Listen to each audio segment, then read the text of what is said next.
Last Sunday, April 14th, 2024, Onondaga County Sheriff's Lieutenant Michael Husak and Syracuse Police Officer Michael Jensen were killed in the line of duty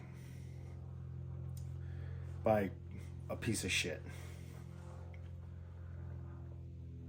Since that time, there's been an amazing outpouring of support and expressions of condolence and grief, pain and sadness for the family, both the Blood family and their Blue family.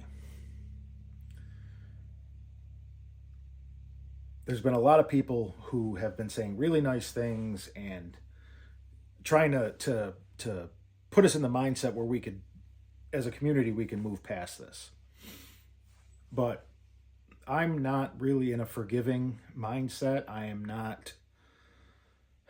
While I share the same feelings of sadness and grief as a member of the community, I think I'm more pissed off than anything else. Because as a society, we've allowed a small fraction of people to color the entire country's view of law enforcement. The thin blue line has negative connotations, but to us, people that have worn the uniform, carried the badge, laced up the boots, the blue line represents a cohesive, binding tie that makes anyone who's took that oath family. But unfortunately, society has determined that police are not worthy of your respect and veneration anymore. Police are being vilified. Police are being disrespected. They're being attacked. They're being murdered over seemingly minor things.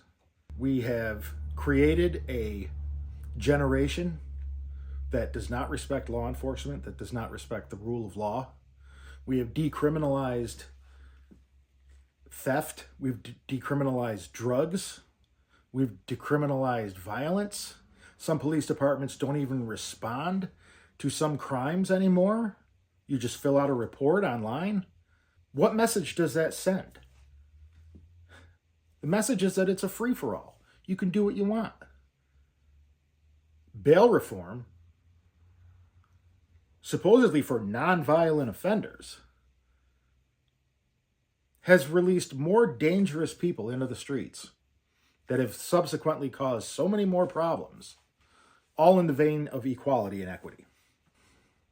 But that's not what happens. But the reality is that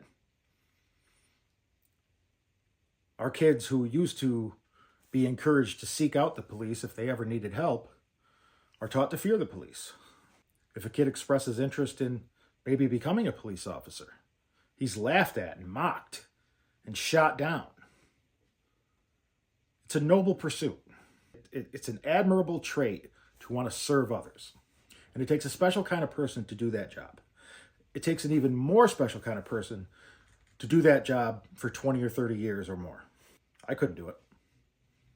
I did it for 7 years. Worked at the jail for a year. Was on the road for 7 years. I was ill-suited to it. So all of my friends that carried the badge, still carry a badge, had a full career, the respect that I have for these people is incalculable.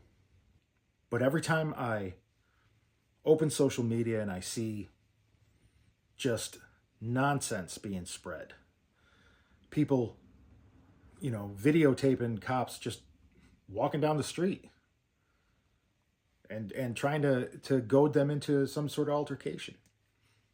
It's disgusting. And it pisses me off. And it's about time that we stop being the silent majority and we speak up. If you want to carry a blue line flag on your car, your truck, or display it on your house, it doesn't make you a racist. It doesn't make you some MAGA freak. And I resent the fact that a lot of those feelings of respect and admiration for police have somehow been tied to some right-wing conservative ideology that that quite frankly doesn't fit. But the media would have you believe that cops are the problem. And when you keep telling people that cops are the problem, that cops are bad, this is what happens. Cops get hurt and cops die.